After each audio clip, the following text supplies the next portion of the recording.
श्रीराम समर्थ. सद्गुरू श्री ब्रह्मचैतन्य महाराज गोंदवलेकर यांचे प्रवचन दिनांक 25 नोव्हेंबर. विषय वासना इत्यादी सोडून भगवंताला शरण जावे. भगवंताचे अस्तित्व जिथे पाहावे तिथे आहे. भगवंताचे मर्म ओळखायला मी कसे वागावे हे प्रथम पाहावे. भगवंत आहे की नाही हे जाणण्याकरता आपल्याला बुद्धी दिली आहे.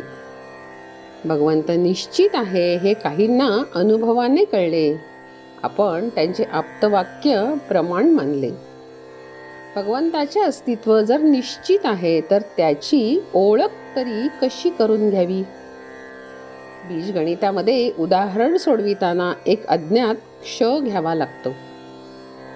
उदाहरणाचे उत्तर येईपर्यंत त्या क्षची खरी किंमत काय आहे हे आपल्याला कळत नाही, पण तो घेतल्याशिवाय चालत नाही. त्याप्रमाणे जीवनाचे कोडे सोडविण्यासाठी आज अज्ञात असा भगवंत आपल्याला गृहीत धरलाच पाहिजे. त्या भगवंताचे खरे स्वरूप जीवनाचे कोडे सुटेल त्यावेळी आपल्याला कळेल. खरोखर जन्ममरणापासून मुक्त होण्याचा मार्ग जो आपल्याला दाखवितो तो खरा आप्त. भगवंताला सर्वात अधिक काय आवडते हे संतांनी सांगून टाकले, ते म्हणजे आपण विषय वासना इत्यादी सर्व काही सोडून भगवंताला शरण जावे. आपण नेहमी विषयांना शरण जातो. भगवंताला जो शरण गेला त्याला जगाची भीतीच नाही उरत. सर्व चमत्कार करता येतात, पण भगवंताला शरण जाणे फार कठीण आहे. आपण जिना चढतो ते जिन्यासाठी नसून वरच्या मजल्यावर जाण्यासाठी असते. वरच्या मजल्यावर जाणे हे साध्य असून जिना हे त्याचे साधन आहे. त्याप्रमाणे तीर्थयात्रा, व्रते, नेमधर्म ही साधने असून परमेश्वर प्राप्ती हे आपले साध्य आहे. पण परमेश्वर प्राप्ती बाजूलाच राहिली आणि आपण साधनालाच घट्ट धरून बसलो आहोत. याला काय करावे. मूळ भगवंत हा निर्गुण, निराकार आणि अव्यक्त आहे, पण मनुष्य त्याला आपल्या कल्पनेमध्ये आणतो. आपल्या ठिकाणी असणारे गुण पूर्णत्वाने त्या भगवंताच्या ठिकाणी आहेत अशी आपण कल्पना करतो.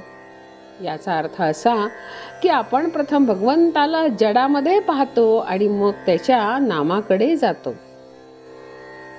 भगवंताने केलेली ही सृष्टी आहे तशीच सर्व जरूर आहे. तिच्यामध्ये बदल करायला नको, बदल आपल्यामध्ये करायला हवा. आपले सगळे जीवन जर भगवंताच्या हातामध्ये आहे तर मग जीवनातल्या सर्व घडामोडी त्याच्याच हातात आहेत, यात शंका कोणती.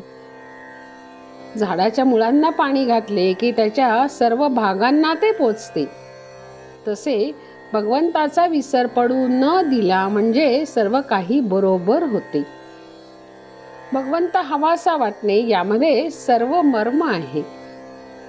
आत्मा हा समुद्रासारखा आहे. त्याचा अगदी लहान थेंब त्याप्रमाणे हा जीव आहे. त्याची ओळख होऊन आत्म्याशी समरस होणे हेच खरे तत्वज्ञान आहे. या आत्म्याचे नित्य स्मरण ठेवून आनंदात असावे.